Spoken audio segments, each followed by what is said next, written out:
क्या आपने एक बात नोटिस की है कि स्टूडेंट्स की मेंटालिटी चेंज हो रही है, वो उनकी डेस्टिनेशन प्लान चेंज हो रहा है, तो क्या आपका चेंज हो रहा है?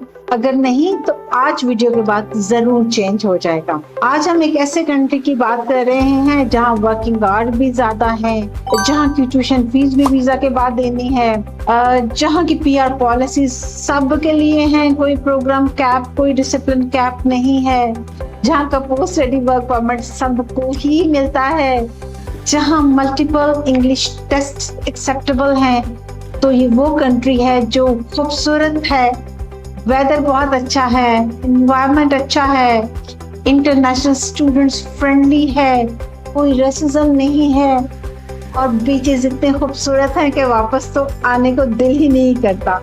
तो वापस आने को दिल नहीं करता तो हम आज वही कंट्री डिस्कस कर रहे हैं कि जहां आप पढ़ेंगे और सेटल हो जाएंगे अपनी फैमिली, अपने डिपेंडेंट स्पाउस और बच्चों के साथ। तो वो आज कंट्री जो अंडर डिस्कशन है वो है न्यूजीलैंड। न्यूजीलैंड आजकल बहुत डिमांड में आ रहा है, उसकी डिफरेंट रीजंस हैं। इतनी रीजंस हैं कि शायद ये वीडियो थोड़ी सी लंबी हो जाए, तो मैं कोशिश करूंगी कि हम उसको सिर्फ सिंपली समराइज सा मैं आपको पॉइंट्स दे दूं। बाकी आप लोग मुझे कॉल कर सकते हैं और डिस्कस कर सकते हैं। न्यूजीलैंड की जो सबसे मजे की बात है, ऑस्ट्रेलिया में स्टडी गैप 10 मंथ्स का सिर्फ एक्सेप्टेबल है। न्यूजीलैंड की जब बात करेंगे तो स्टडी गैप कोई इशू नहीं है, आपको 5 इयर्स का स्टडी गैप एक्सेप्टेबल है। उसके बाद आपके लिए जो मुश्किल आ जाती है, मार्क्स 50% है, यस फाउंडेशन ईयर के साथ आप 50% के साथ जा सकते हैं। एक और इम्पोर्टेंट, मैं गिनूंगी नहीं क्योंकि बहुत ज्यादा। इसके बाद आ जाता है इंग्लिश का टेस्ट कौन सा एक्सेप्टेबल है। तो इंग्लिश के मल्टीपल टेस्ट एक्सेप्टेबल है, आइल्स, पीटी, टॉफल, आईबीटी भी एक्सेप्टेबल है, समवेयर डुओलिंगो भी, ओईटी भी, पासवर्ड भी। इतने ज्यादा टेस्ट एक्सेप्टेबल हैं कि आप कुछ तो करेंगे ना, जो भी कर लेंगे आप एलिजिबल हो जाएंगे फॉर न्यूजीलैंड विद शाहीन। इसके बाद बात आ जाती है जी फीस कितनी है, इनिशियल डिपॉजिट कितना है। तो न्यूजीलैंड में कोई इनिशियल डिपॉजिट नहीं है, मोस्टली कोई एप्लीकेशन फीस नहीं है, कोई खर्चा ही नहीं है। आपने अप्लाई किया, आप एलिजिबल हैं, आपका इंटरव्यू कॉल आती है, समटाइम नॉट ऑलवेज, आपका एक्सेप्टेंस लेटर आ जाता है, शाहीन एडवाइजर्स की टीम आपका वीजा अप्लाई कर देती है। और वीजा में अगर कुछ वीजा ऑफिसर को चाहिए तो वो एक अलग से बेनिफिट है कि अगर आपको ड्यूरिंग वीजा ऑफिसर को लगता है कि ये चीज मिसिंग है या इसकी एक्सप्लेनेशन चाहिए, तो वो आपको या शाहीन एडवाइजर को ईमेल करेंगे कि ये डॉक्यूमेंट हमें पहुंचा दें। फॉर श्योर हम फौरन से आपसे वो डॉक्यूमेंट लेके वीजा ऑफिसर को पहुंचा देंगे। और फिर जब एक दफा वीजा ऑफिसर आपकी पूरी प्रोफाइल, इसमें 2 तरह की प्रोफाइल है, एक एकेडमिक है, एक फाइनेंशियल है। फाइनेंशियल बहुत इंपॉर्टेंट है। फाइनेंशियल के लिए आपकी लास्ट 6 मंथ्स की bank statement complete money trail के साथ, जैसे ऑस्ट्रेलिया में है कि पैसे कहां से आए और कहां गए, आपने जाने का भी बताना है। आपकी जो टैक्स रिटर्न है ना, वो मोस्टली हमारे पाकिस्तान में होता ही है कि हम कमा तो 1 करोड़ रहे होते हैं, तो टैक्स रिटर्न में हम कहते हैं 10 लाख ही कमाया।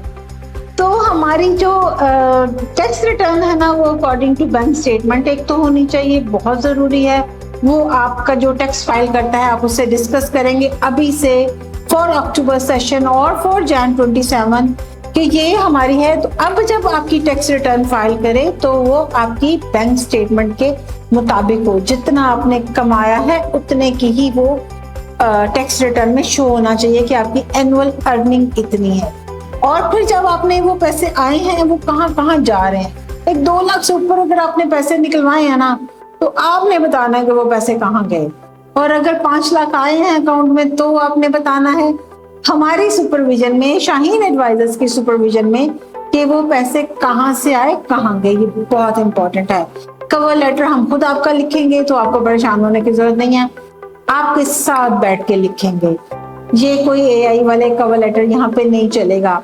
हमारी एक्सपर्ट टीम आपके साथ बैठेगी तो हम उसको डिटेल आपके साथ डिस्कस करके पहले पॉइंट्स बनाएंगे, फिर उसको लिखेंगे, फिर आप पढ़ेंगे, फिर उसको पॉलिश करेंगे, फिर अपलोड करेंगे। अब आपका वीजा ऑफिसर सेटिस्फाइड है आपकी इकोनॉमिक एंड आपकी फाइनेंशियल प्रोफाइल से, आपकी हर चीज वेरीफाई होएगी। Okay, keep it in mind, कोई फेक डॉक्यूमेंट्स आपने अपलोड नहीं करना प्लीज। सारे कंट्रीज में किसी में भी ना किया करें। न्यूजीलैंड में तो चूंकि हर डॉक्यूमेंट आपका चेक होना है तो आपको बहुत केयरफुल होना है। अब वीजा ऑफिसर कहता है हाँ भाई तू ठीक है, तू आ जा। तो जब वो कहता है तू आ जा, तो हम उसे कहते हैं अप्रूवल इन प्रिंसिपल। जब आपका वीजा अप्रूव हो गया है तो अब आपने इंस्टीट्यूट को फीस देनी है। फीस 19,000 to 27,000 to 28,000 है। करेंसी रेट लो है, तकरीबन 165 पाक रुपीस, तो इतनी कोई परेशानी की बात नहीं है। तो ये कोई बैंक स्टेटमेंट भी इतनी बड़ी नहीं है और ये सब कुछ फीस भेजना भी कोई बड़ी बात नहीं है। आप अपनी फीस भेजेंगे तो आपका, और अगर आप फैमिली के साथ अप्लाई कर रहे हैं, आपका वीजा आ जाएगा और आप फ्लाई कर जाएंगे। और बाकी कंट्रीज की तरह इसमें वर्किंग आवर्स ज्यादा हैं, 25 वर्किंग आवर्स है यहाँ पे, बाकी हर जगह पे 20 वर्किंग आवर्स हैं। इसके अलावा आपका डिपेंडेंट भी जाएगा वहां पे, वो भी काम कर सकता है, आपके बच्चों की एजुकेशन है वहां पे। इसके अलावा यहाँ पे कोई भी इस तरह की आपके ऊपर लिमिट नहीं है कि अगर आपने बिजनेस पढ़ा है तो आपको नहीं मिलेगा वर्क परमिट। यस, आपको 3 इयर्स का वर्क परमिट मिलेगा। उसके बाद उनकी ग्रीन लिस्ट है, उसके बहुत ज्यादा बेनिफिट्स हैं। ये एक स्टैंडर्ड उनका एक पोस्ट स्टडी वर्क वीजा है, जिसके बाद आपको 3 इयर्स के बाद आपके, अच्छा रेलिवेंसी भी नहीं, अगर आपके पास फुल टाइम जॉब रही है in the period of post study work permit, तो आपके 6 पॉइंट्स हैं वो पूरे हो गए पीआर के लिए। तो पीआर ले लें और जब मर्जी पाकिस्तान आए और जाएं और सेटल हो जाएं और ज्यादा कमाएं, और जब शाहीन न्यूजीलैंड आए तो उसको होस्ट भी करें। कोशिश की है डिटेल बता दूं, फिर भी कुछ मिस हो जाए तो कमेंट करें, shaheenadvisors.com पे जाएं, अपने कंसर्न ऑफिसर को व्हाट्सएप करें, कॉल करें। We all are here to assist you for free. Stay tuned with Shaheen.